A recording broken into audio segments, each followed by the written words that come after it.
আসসালামু আলাইকুম। সবার আগে বাছাই করা 10টি আন্তর্জাতিক খবর জানিয়ে দেব। প্রথমেই থাকছে শিরোনাম। তবে তার আগে অনুরোধ থাকবে ভিডিওটিতে একটি লাইক দিবেন।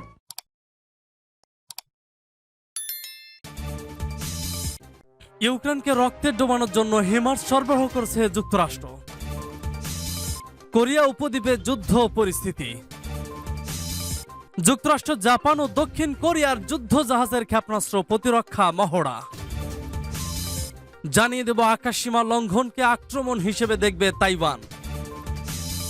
এদিকে যুদ্ধ বন্ধ না করলে ন্যাটোর সদস্যপদ পাবে না ইউক্রেন, বলছে ইইউ। এবং সর্বশেষ জানিয়ে দেব রুশ বাহিনীর অভিযানে ইউক্রেনের 8টি কমান্ড পোস্ট বিধ্বস্ত, 120 সেনা নিহত।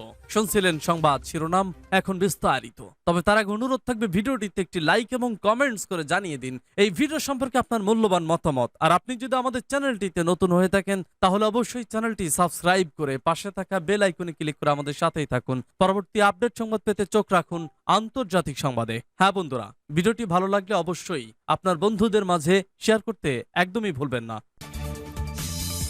ইউক্রেনকে রক্তে ডোবানোর জন্য হিমার্স সরবরাহ করছে যুক্তরাষ্ট্র। রাশিয়ার পররাষ্ট্র মন্ত্রণালয়ের মুখপাত্র মারিয়া জাখারোভা বৃহস্পতিবার এক সংবাদ ব্রিফিংয়ে বলেছেন, কিয়েভ সরকারকে ওয়াশিংটনের হিমার্স মাল্টিপল রকেট লঞ্চার এবং গোলাবারুদ সরবরাহের উদ্দেশ্যে ইউক্রেনকে রক্তে ডুবিয়ে দেওয়া। প্রতি সপ্তাহে আরো বেশি করে অর্থ ঢেলে দেওয়া হচ্ছে এই অঞ্চলে কিয়েভ শাসনের কাছে, যাতে শত্রুতা বন্ধ না হয় এবং আরো বেশি লোক মারা যায়, যাতে কোনো কিছু সমর্থন না করে আমেরিকান অর্থ দিয়ে এই অঞ্চলকে রক্তে ডুবিয়ে দেওয়া যায়। মার্কিন যুক্তরাষ্ট্রে যাদের পাবলিক ঋণ সম্প্রতি $31 ট্রিলিয়ন ছড়িয়েছে, ইউক্রেনে হিমার্সে এর আরেকটি ব্যাচ পাঠানোর জন্য ওয়াশিংটনের প্রস্তুতির বিষয়ে মন্তব্য করে জাখারোভা বলেছেন। জাখারোভা জোর দিয়েছিলেন যে মার্কিন যুক্তরাষ্ট্র ইতিমধ্যেই সরবরাহ করা 16টি হিমার্স সিস্টেম এবং $62.50 কোটি মূল্যের গোলাবারুদগুলোর সাথে আরো 4টি লঞ্চার যোগ করতে প্রস্তুত। আপনি আমাদের প্রতি ঘৃণার শক্তি কল্পনা করতে পারেন। তিনি যোগ করেন, আমেরিকানরা খোলাখুলিভাবে স্বীকার করে যে তারা ইউক্রেনীয় সেনাবাহিনীর কমান্ডে প্রায় রিয়েল টাইম মোডে স্যাটেলাইট এবং অন্যান্য গোয়েন্দা তথ্য প্রেরণ করে এবং সামরিক অভিযানের পরিকল্পনায় অংশ নেয়। এটা কি যদি জটিলতা না হয়, এটি একটি সত্যিকারের হাইব্রিড যুদ্ধ। সূত্রতাস। কোরিয়া উপদ্বীপে যুদ্ধ পরিস্থিতি সৃষ্টি হয়েছে কোরিয়া উপদ্বীপে। পিয়ংইয়ং এর লাগাতার ক্ষেপণাস্ত্র উৎক্ষেপণের পর রণতরী মোতায়েন করল যুক্তরাষ্ট্র। বৃহস্পতিবার আবারও জাপান সাগরে 2টি ব্যালিস্টিক ক্ষেপণাস্ত্র ছোড়ে উত্তর কোরিয়া। এর আগে জাপান সাগরে যৌথ সামরিক মহড়া চালায় দক্ষিণ কোরিয়া ও যুক্তরাষ্ট্র। পিয়ংইয়ং আগ্রাসন চালালে কোনো ছাড় দেওয়া হবে না বলে হুঁশিয়ারি দিয়েছে সিউল। খবর এনবিসি নিউজের। বৃহস্পতিবার পশ্চিমা হুঁশিয়ারি সতর্কতা উপেক্ষা করে আবারও ক্ষেপণাস্ত্র উৎক্ষেপণ করে উত্তর কোরিয়া। এদিন জাপান সাগরে 2টি ব্যালিস্টিক ক্ষেপণাস্ত্র নিক্ষেপ করে দেশটি। পিয়ংইয়ং যখন একের পর এক ক্ষেপণাস্ত্র পরীক্ষায় ব্যস্ত, তখন টোকিও, সিউল, ওয়াশিংটনের যৌথ সামরিক মহড়ায় যুদ্ধ পরিস্থিতি সৃষ্টি হয়েছে কোরিয়া উপদ্বীপে। উত্তেজনার মধ্যেই অঞ্চলটিতে রণতরী মোতায়েন করেছে যুক্তরাষ্ট্র। বাড়াবাড়ি করলে উত্তর কোরিয়াকে এক বিন্দুও ছাড় দেওয়া হবে না বলে হুঁশিয়ার করেছে সিউল। দক্ষিণ কোরিয়ার সামরিক বাহিনীর মুখপাত্র কিম জোন র্যাক বলেন, একের পর এক ক্ষেপণাস্ত্র উৎক্ষেপণ করেছে পিয়ংইয়ং, যা স্পষ্টতই আগ্রাসন। পাল্টা জবাব দিতে কোরিয়া উপদ্বীপে রণতরী মোতায়েন করেছে যুক্তরাষ্ট্র। প্রস্তুত আছে দক্ষিণ কোরিয়ার সামরিক বাহিনীও। উত্তর কোরিয়াকে এক বিন্দুও ছাড় দেওয়া হবে না। জাপানের মন্ত্রী পরিষদ সচিব সেইজি কিহারা বলেন, উত্তর কোরিয়ার এভাবে বারবার ক্ষেপণাস্ত্র উৎক্ষেপণ উদ্দেশ্য প্রণোদিত। আমরা মনে করছি খুব শীঘ্রই পরমাণু অস্ত্রের পরীক্ষা চালাতে পারে পিয়ংইয়ং, তাই বিষয়টি নিয়ে এখনই সচেতন হওয়া প্রয়োজন। এ অবস্থায় জরুরি বৈঠক বসে জাতিসংঘে আর বিবাদমান পক্ষগুলোকে আলোচনার মাধ্যমে সংকট সমাধানের আহ্বান জানিয়েছে চীন।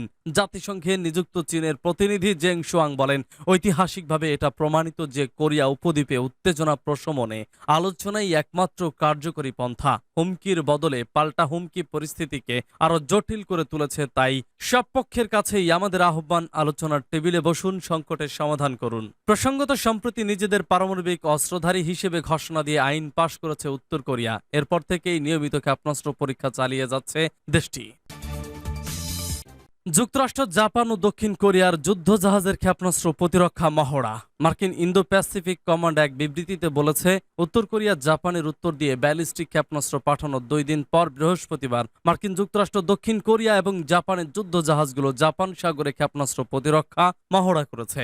মার্কিন বিবৃতিতে বলা হয়েছে, দুটি মার্কিন যুদ্ধ জাহাজ guided missile cruiser USS Chancellor এবং guided missile destroyer USS Benfold উভয়ই USS Ronald Reagan aircraft carrier strike গ্রুপের অংশ। দুটি জাপানি এবং একটি দক্ষিণ কোরিয়ার ডেস্ট্রয়ারের সাথে মহড়ায় অংশ নেয়। বৃহস্পতিবারের অনুশীলনটি উত্তর কোরিয়া দুটি স্বল্প পাল্লার ব্যালিস্টিক ক্ষেপণাস্ত্র নিক্ষেপ করার কয়েক ঘন্টা পরেও এসেছিল, যা গত 2 সপ্তাহে পিয়ংইয়ং এর ক্ষেপণাস্ত্র উৎক্ষেপণের মধ্যে সর্বশেষ। এই অনুশীলন আমাদের যৌথ বাহিনীর আন্তঃকার্যক্ষমতা বাড়ায় এবং আমাদের জাপান ও রিপাবলিক অব কোরিয়া মিত্রদের সাথে ত্রিপক্ষীয় সম্পর্কে শক্তি প্রদর্শন করে, যা আমাদের অভিন্ন মূল্যবোধের প্রতিফলন করে, ইউএস প্যাসিফিক কমান্ডের বিবৃতিতে বলা হয়েছে।